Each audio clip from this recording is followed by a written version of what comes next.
കർഷക ദിനം പുതിയ സർക്കാരിൻ്റെ ആദ്യത്തെ കർഷക ദിനം ഏറ്റവും നന്നായി ആഘോഷിക്കുന്നതിന് വേണ്ടി എല്ലാ നടപടികളും സ്വീകരിച്ച് മുന്നോട്ട് പോവുകയാണ്. ഈ വരുന്ന ചിങ്ങം 1-ന് ബഹുമാനപ്പെട്ട കേരള മുഖ്യമന്ത്രി ശ്രീ വി ഡി സതീശൻ സംസ്ഥാനതല കർഷക ദിന പരിപാടി കളമശ്ശേരി ആഷിഷ് കൺവെൻഷൻ സെന്ററിൽ വെച്ചുകൊണ്ട് ഉദ്ഘാടന കർമ്മം നിർവഹിക്കും. ഈ പരിപാടിയിൽ ബഹുമാനപ്പെട്ട മന്ത്രിമാരായ സ്ഥലത്തെ ശ്രീ അബ്ദുൽ ഗഫൂറും ഉന്നത വിദ്യാഭ്യാസ മന്ത്രിയായ Shri Roji M John, Shri Anoop Jacob ഉൾപ്പെടെ MLA-മാർ, MP-മാർ, കർഷകർ, വനിതാ കർഷകർ പ്രത്യേകിച്ചും തുടങ്ങി വിവിധ ആളുകൾ മുഴുവൻ ഇതിൽ പങ്കെടുക്കും. ഈ വർഷത്തെ കർഷക ദിനത്തിന്റെ പ്രധാനപ്പെട്ട സവിശേഷത വനിതാ കർഷക വർഷമായി ഐക്യരാഷ്ട്ര സംഘടന അന്തർദേശീയ തലത്തിൽ ആചരിച്ചുകൊണ്ടിരിക്കുന്ന ഒരു സന്ദർഭത്തിലാണ് ഈ വർഷത്തെ കർഷക ദിനം കടന്നു വരുന്നത്. അതിനനുസരിച്ചതായ ഒരു പദ്ധതിയുടെ ക്രമീകരണമാണ് ഏർപ്പെടുത്തി മുന്നോട്ട് പോകുന്നത്. വനിതാ കർഷക വർഷത്തോടനുബന്ധിച്ച് 2026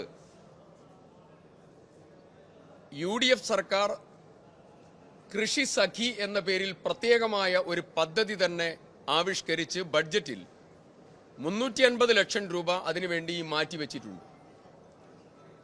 വനിതാ കർഷക വർഷം ഐക്യരാഷ്ട്ര സംഘടന ഒരു വർഷത്തെ പദ്ധതിയായാണ് പ്രഖ്യാപിച്ചതെങ്കിൽ കൃഷി സഖി പദ്ധതി 5 വർഷത്തെ തുടർ പദ്ധതിയായാണ് കൃഷി വകുപ്പ് വിഭാവനം ചെയ്തിട്ടുള്ളത്. അതിൽ നടീൽ പ്രവർത്തനങ്ങൾ, ട്രെയിനിങ്, വാല്യൂ എഡിഷൻ തുടങ്ങി എല്ലാ പ്രവർത്തനങ്ങളും അതിൻ്റെ ഭാഗമായി ഏകോപനത്തിലേക്ക് കൊണ്ടുപോവുകയാണ്. ഈ വർഷത്തെ കർഷക ദിനത്തോടനുബന്ധിച്ച് 38 അവാർഡുകൾ കൃഷി വകുപ്പ് ഏർപ്പെടുത്തിയിട്ടുണ്ട്. ആ 38 അവാർഡുകളുടെ സ്ക്രീനിങ്ങും ഓരോന്നിനും കമ്മിറ്റികൾ വെച്ച് സ്ക്രീനിംഗ് പ്രവർത്തനങ്ങൾ നടന്നുകൊണ്ടിരിക്കുക. ഈ വർഷത്തെ കർഷക ദിനത്തിൽ ഒരു സവിശേഷത കൂടെ പങ്കുവെക്കുന്നു. കാർഷിക മേഖലയിലെ സമഗ്ര സംഭാവനയ്ക്കുള്ള മൺമറഞ്ഞ പ്രിയപ്പെട്ട മുഖ്യമന്ത്രിയായിരുന്ന ശ്രീ ഉമ്മൻചാണ്ടി സാറിന്റെ നാമധേയത്തിലുള്ള സമഗ്ര സംഭാവനയ്ക്കുള്ള അവാർഡും ഇത്തവണ ഏർപ്പെടുത്തിയിട്ടുണ്ട്. 5 ലക്ഷം രൂപയാണ് അവാർഡ് തുക. സാധാരണ എല്ലാ വർഷവും കൊടുക്കുന്ന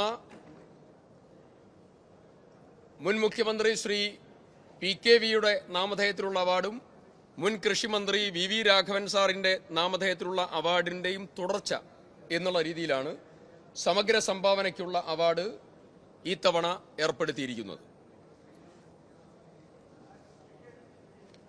ഇതിന്റെ കൂടെ മട്ടുപ്പാവിലെ കൃഷി, ഉദ്യാന കൃഷി ഉൾപ്പെടെയുള്ള പുതിയ അവാർഡുകളും ഇതിന്റെ ഭാഗമായി ക്രമീകരിച്ചിട്ടുണ്ട്.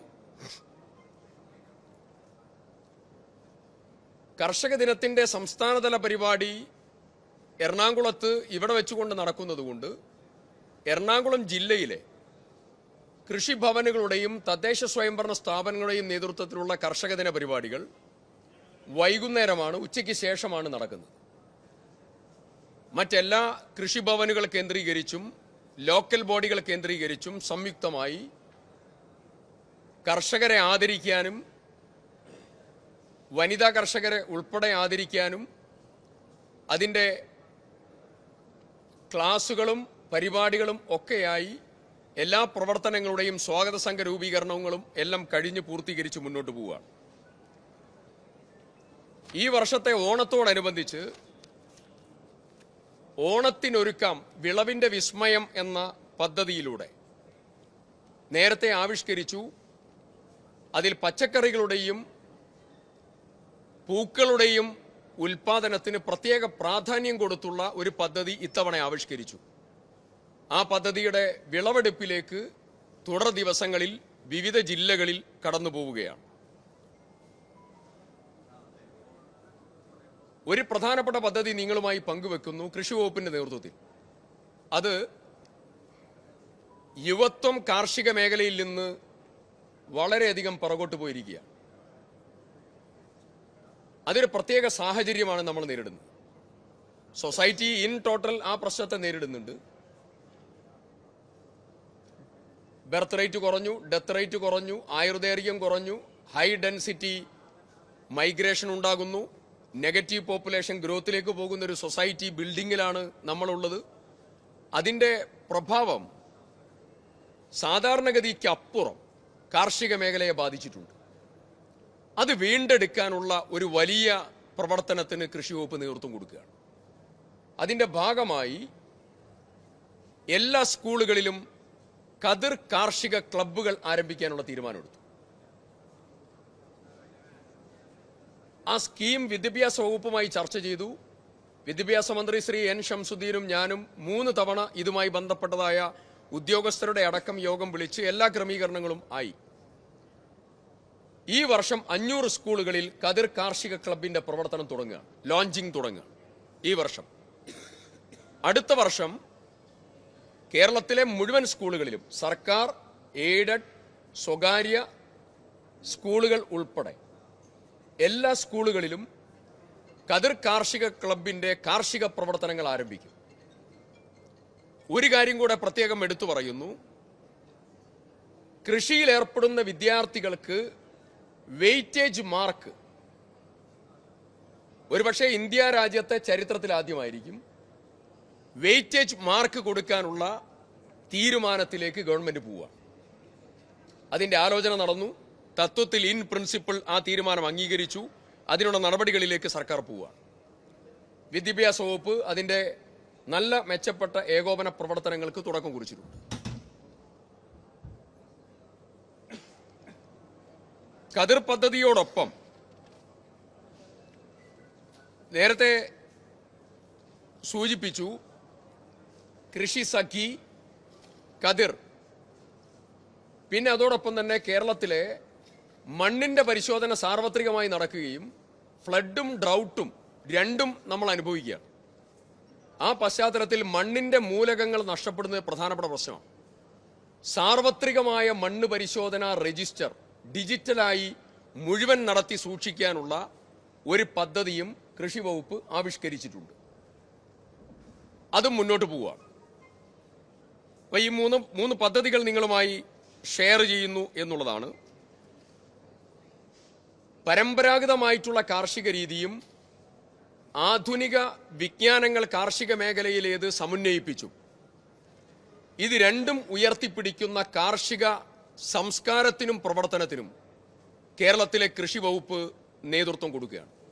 കേരളത്തിലെ കാർഷിക മേഖലയിൽ ഡ്രോൺ, AI ഇതിന്റെ സാർവത്രികമായിട്ടുള്ള ഉപയോഗക്രമത്തിലേക്ക് കേരളത്തിലെ കൃഷി വകുപ്പിനെ മാറ്റാനുള്ള നടപടികളും ആരംഭിച്ചിട്ടുണ്ട്.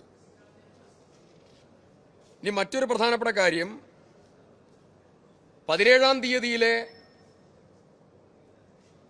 കർഷക ദിനത്തോടനുബന്ധിച്ച് വിവിധ സ്റ്റാളുകളുടെ ക്രമീകരണം ഇതിന്റെ ഭാഗമായി ഇവിടെ ക്രമീകരിച്ചിട്ടുണ്ട്.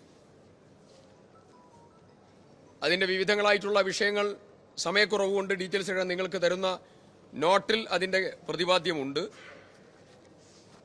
മറ്റൊരു പ്രധാനപ്പെട്ടതായിരിക്കുന്ന കാര്യം പ്രളയമാണ്. മിന്നൽ പ്രളയത്തിന്റെയും ദുരന്തത്തിന്റെയും പശ്ചാത്തലത്തിൽ 14 ജില്ലകളിലും കൃഷി വകുപ്പ് കൺട്രോൾ റൂമുകൾ ആരംഭിച്ചു.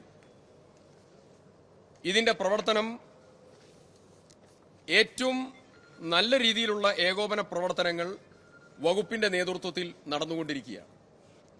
ഇതുവരെ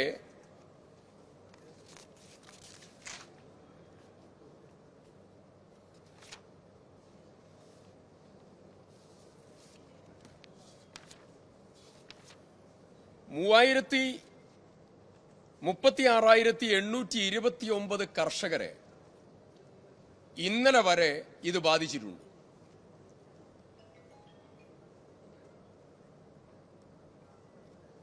അതിൽ 3264 ഹെക്ടർ കാർഷിക ഭൂമി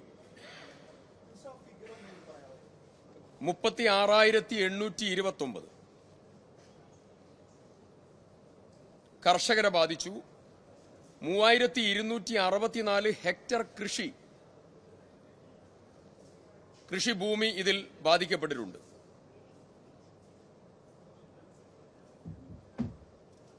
100 കോടിയുടെ 99.29 കോടിയാണ് ഇന്നലെ വൈകുന്നേരം വരെയുള്ള കണക്ക്.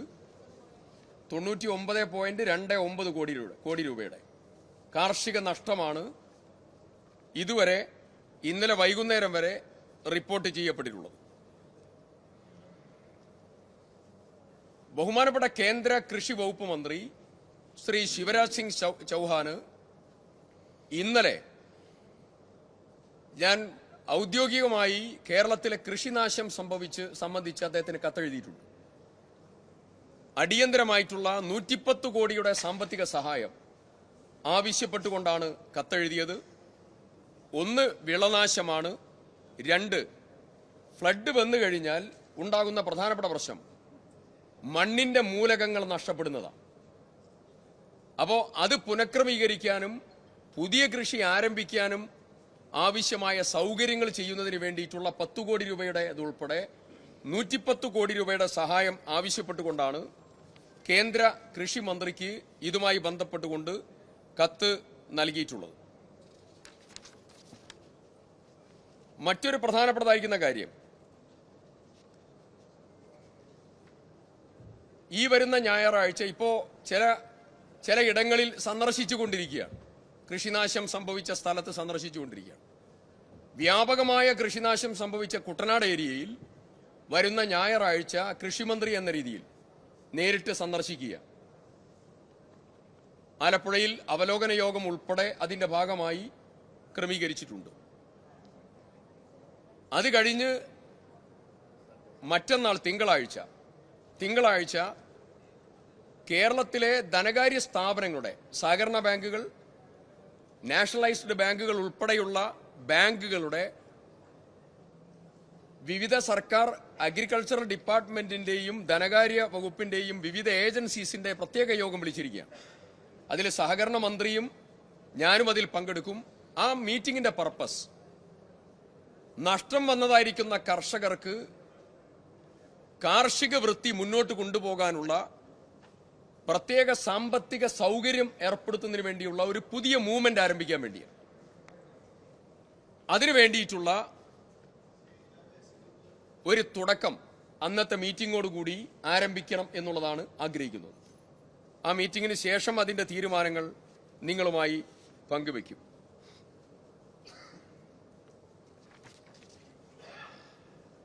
ഈ വരുന്ന ഓണത്തോടനുബന്ധിച്ച്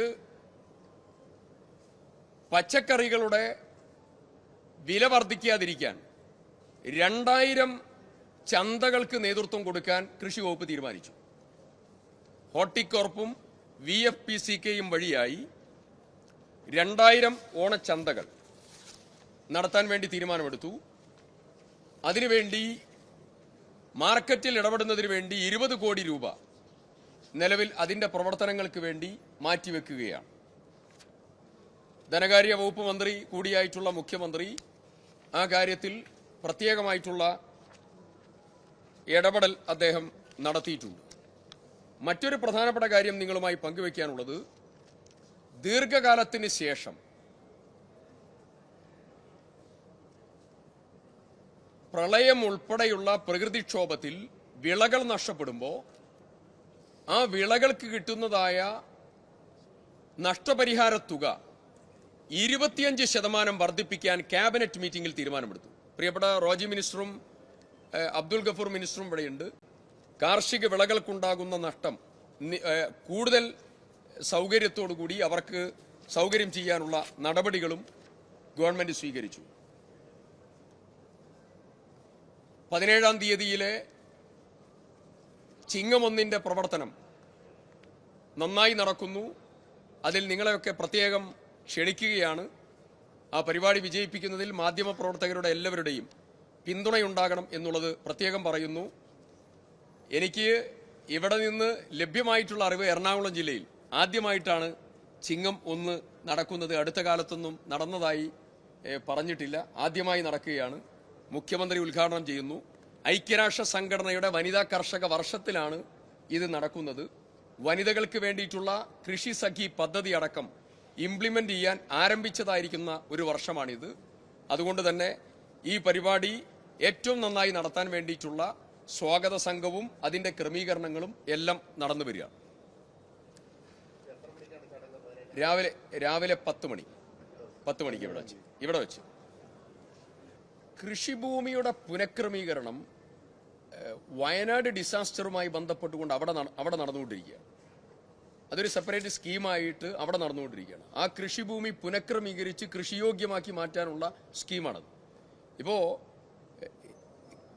Kerala state disaster management KSDMA ഉൾപ്പെടെ ധനകാര്യ സ്ഥാപനങ്ങളുടെ മീറ്റിംഗ് 11-ാം തീയതി വിളിച്ചത് ഈ പർപ്പസ് അടക്കം മുമ്പിൽ വെച്ചുകൊണ്ട് കൃഷിഭൂമിയിൽ വെള്ളം കയറുമ്പോഴും കൃഷിഭൂമി ഡ്രൗട്ടിന് വിധേയമാകുമ്പോഴും അതിന്റെ മൂലകങ്ങൾ ഫെർട്ടിലിറ്റി ലോസ് സീരിയസ് ആയിട്ടുണ്ടാവും. ഇത് നമ്മൾ മണ്ണ് പരിശോധന നടക്കുമ്പോഴാണ് അറിയുന്നത്. കേരളം മുഴുവൻ ഈ ഫ്ലഡഡ് ഏരിയയിൽ മണ്ണ് പരിശോധനയ്ക്കുള്ള സംവിധാനം ഏർപ്പെടുത്തുക, എന്നിട്ട് അതിന്റെ നഷ്ടപ്പെട്ട മൂലകങ്ങളെ തിരിച്ചു പിടിക്കാൻ ഉള്ള നടപടികൾക്ക് നേതൃത്വം കൊടുക്കുക. അതൊരു മിഷനായി എടുക്കുക. അതിൽ കർഷകർക്കുള്ള സാമ്പത്തിക സഹായം ഉൾപ്പെടെ ക്രമീകരിക്കാനാണ്, പുനഃകൃഷിക്കുള്ള സംവിധാനം ഏർപ്പെടുത്താനാണ് ധനകാര്യ സ്ഥാപനങ്ങളുടെ ഒരു സ്പെഷ്യൽ മിഷൻ ആരംഭിക്കാൻ വേണ്ടി തീരുമാനിക്കുന്നു. പറയാം.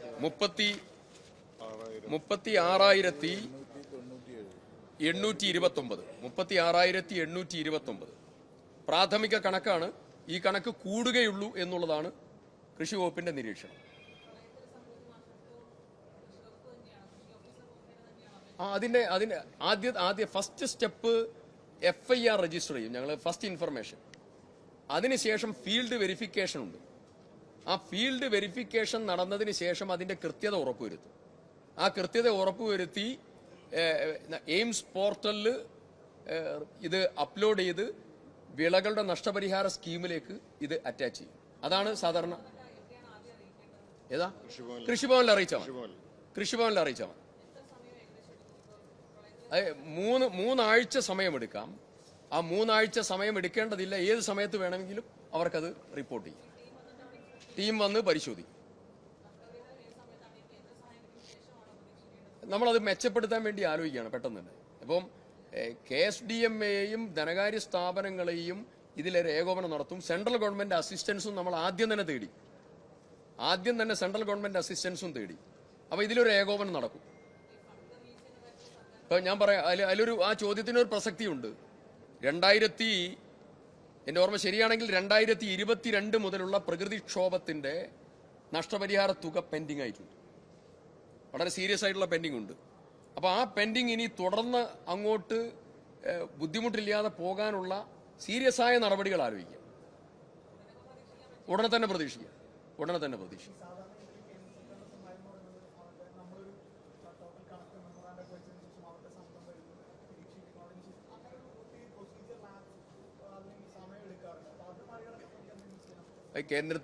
കേന്ദ്രത്തിന്റെ പ്രകൃതിക്ഷോഭം സംബന്ധിച്ചതായിരിക്കുന്ന സിസ്റ്റം അങ്ങനെയാണ്. അപ്പൊ ഞാൻ അവരുടെ ടീം അടക്കം പെട്ടെന്ന് വരണം എന്ന് കത്തിൽ ആവശ്യപ്പെട്ടു.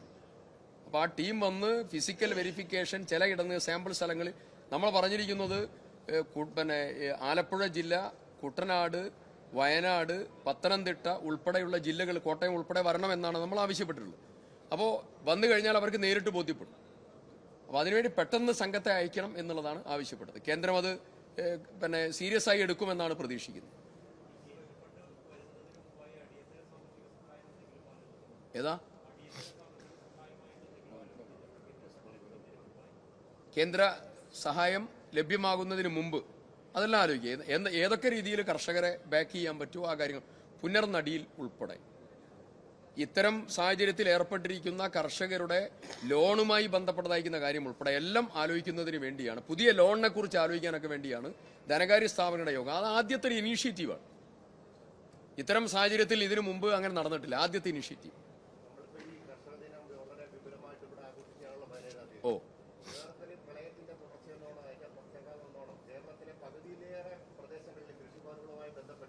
കർഷകർക്ക് ഈ ആഘോഷങ്ങളിലൊന്നും പങ്കെടുക്കാൻ കഴിയാത്ത ഒരവസ്ഥയാണുള്ളത്. പ്രത്യേകിച്ച് കുട്ടനാട് മേഖലയിൽ അന്ന് പോകാനിരിക്കുകയാണ് സ്ഥലം. അപ്പൊ ഈ ഒരു സാഹചര്യം ഈ ആഘോഷം നടത്തുമ്പോൾ വിലയിരുത്തിയിട്ടുണ്ടോ? തീർച്ചയായിട്ടും വിലയിരുത്തിയിട്ടുണ്ട്. ഞങ്ങൾ ഇത് സംസ്ഥാന തലത്തിൽ തന്നെ ഈ സാഹചര്യത്തെക്കുറിച്ച് വിലയിരുത്തി. ഒന്ന് മണ്ണിൽ പണിയെടുക്കുന്ന വിയർപ്പിന്റെ ചൂരുള്ള കർഷകനെ ആദരിക്കുന്ന പൊതുസമൂഹത്തിന്റെയും സർക്കാരിന്റെയും ദിവസമാണ്. അത് കർഷകരുടെ ദിവസമാണ്.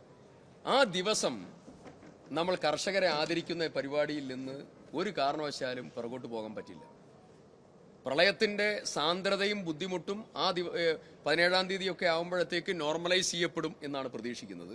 പക്ഷേ അവർ നേരിടുന്ന സാമ്പത്തിക ആഘാതത്തെ കുറയ്ക്കുന്നതിന് വേണ്ടിയിട്ടുള്ള നടപടികൾ സർക്കാർ ആലോചിക്കും. കുട്ടനാട്ടിലെ കർഷകരെ രക്ഷിക്കാൻ വേണ്ടിയാണ് കുട്ടനാട് പാക്കേജ് കൊണ്ടുവരുന്നത്. യഥാർത്ഥത്തിൽ ഇപ്പോഴും ആ പാക്കേജിന്റെ ഗുണം കുട്ടനാട്ടിലെ 12 പഞ്ചായത്തുകളിലോ അല്ലെങ്കിൽ സമീപ പഞ്ചായത്തുകളിലോ അപ്പർ കുട്ടനാട് ഉൾപ്പെടെയുള്ള മേഖലകളിൽ ആളുകൾക്ക് ഇതുവരെ ലഭിച്ചിട്ടില്ല. അങ്ങയുടെ ഒരു അഭിപ്രായം എന്താണ്? ഇനി അതിനകത്തുള്ള ഒരു പോംവഴി എന്താണ്? കുട്ടനാട് മാത്രമല്ല, നിങ്ങൾ നേരത്തെ പ്രഖ്യാപിക്കപ്പെട്ടതായിരിക്കുന്ന ചില പാക്കേജുകളിൽ, ഇപ്പം വയനാട് പാക്കേജ് 7000 കോടിയുടെ പാക്കേജാണ്, കാസർഗോഡ് പാക്കേജ്, കുട്ടനാട് പാക്കേജ്, തീരദേശ പാക്കേജ്, അങ്ങനെ വിവിധ പാക്കേജുകൾ പ്രഖ്യാപിക്കപ്പെട്ടു. ഈ പാക്കേജുകളിലൊക്കെ കാർഷിക മേഖലയ്ക്ക് സ്പെസിഫിക് ആയിട്ടുള്ള ഇമ്പോർട്ടൻസ് കൊടുത്തു. പക്ഷേ ഇതൊക്കെ എങ്ങനെയാണ് പോകുന്നത് എന്നുള്ളത് നമുക്കറിയാം. അതിനുള്ള ചോദ്യം വളരെ ഗൗരവമുള്ളതാണ്. അതിനൊക്കെയുള്ള ഒരു മാറ്റം ഉണ്ടാവും. അതിനൊക്കെയുള്ളൊരു മാറ്റം ഉണ്ടാവും. നമ്മൾ ഗവൺമെൻറ് തുടങ്ങി, ഞങ്ങൾ ഓരോന്ന് മനസ്സിലാക്കിയും കൃത്യമായ കാഴ്ചപ്പാടോടുകൂടി അനലൈസ് ചെയ്ത് മുന്നോട്ട് പോവുകയാണ്. അതിൽ മാറ്റം ഉണ്ടാവും.